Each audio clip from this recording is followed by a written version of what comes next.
Ken with Total Quality Painting, and if you've ever wanted to know how much it could cost to refinish your cabinets, we're going to go over that right now. I mean, the first thing really obviously is probably the size and the quantity of your kitchen.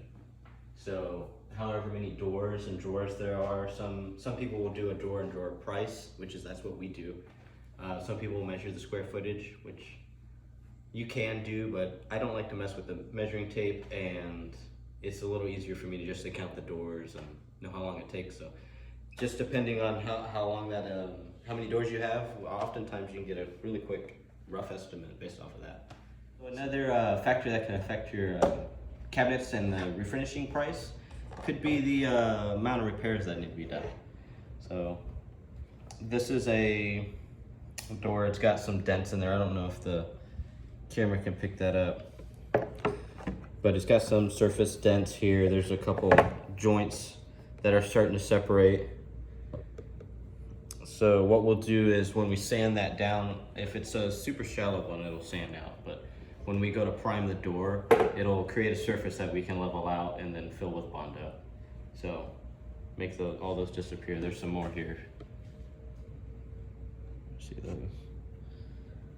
So some other things that we make sure that we fix are any spaces or seams. So when two joints are met up against it together, and a lot of times this is when the cabinet is like stained already, or if it's just natural wood, they don't fill the nail holes because you can't really see them.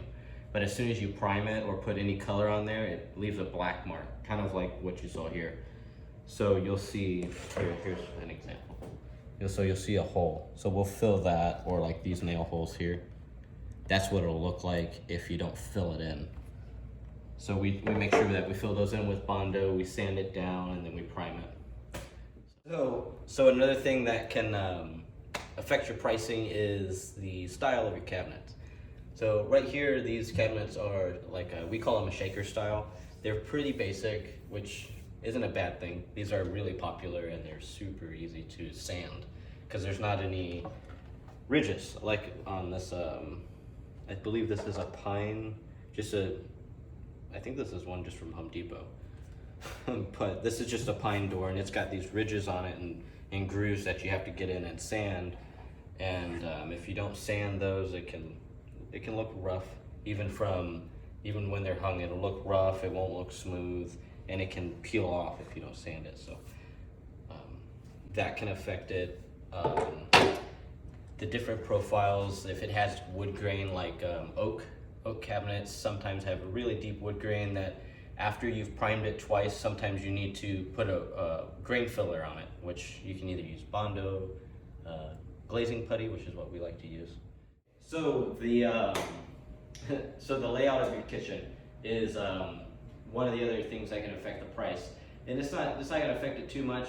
This is mainly for dust control, because in this area, probably from about this corner all the way around to this corner over here, we would put up a plastic barrier all the way down from the floor all the way up to the ceiling. And that really keeps a dust-free environment while we're working, keeps the fumes from filtering out through the house, as well as all the overspray or any dust like that may escape. So along with that, where we can ventilate, so we'll use a ventilator inside of our spray booth. Otherwise, you basically create a bomb if you're using a lacquer. So you want to make sure it's ventilated. You don't want to just wing this process. You got to know where the air is going, and that way you don't create a vacuum inside of your booth, or I'm sorry, a sealed space inside your booth. So we'll usually vent it out a window or out a door. There's a window in this laundry room that we vent right through this door. So have an intake fan blowing in here. So just different things like that while you're planning the project. So there you go. There's a couple factors that can affect the price of your cabinet refinishing job.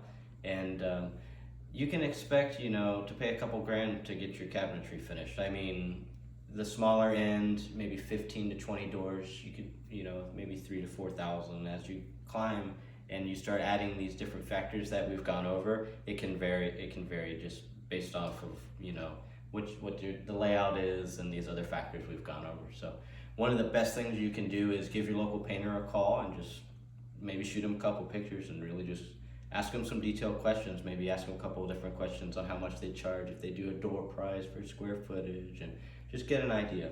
So we really enjoy this process. So if you guys have any questions or you want to support us anyway, the best thing to do, leave a comment or like, follow us, and we'll see you on the next video.